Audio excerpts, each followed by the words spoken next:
ایک بار ایک شخص کو رسول اللہ صلی اللہ علیہ وسلم نے فرمایا، تم میرے پاس آگ کا شعلہ لے کر آئے ہو۔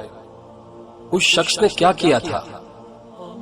اور آپ کے آپشن ہیں: اے، وہ ریشم کا لباس لے کر آیا تھا، بی، وہ انگور کی شراب لے کر آیا تھا، سی، وہ سونے کی انگوٹھی پہنے ہوئے تھا، ڈی، وہ حرام مال کا صدقہ لایا تھا۔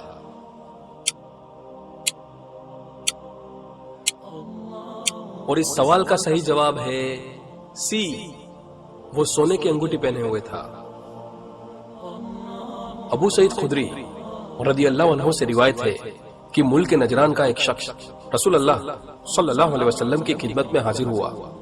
وہ سونے کی انگوٹھی پہنے ہوئے تھا، تو آپ صلی اللہ علیہ وسلم نے اس سے اپنا رخ پھیر لیا اور فرمایا کہ تم میرے پاس آگ کا شعلہ لے کر آئے ہو۔ سنن نسائی صحیح۔ اس حدیث سے معلوم ہوتا ہے کہ مسلمان مردوں کو سونا پہننا جائز نہیں ہے۔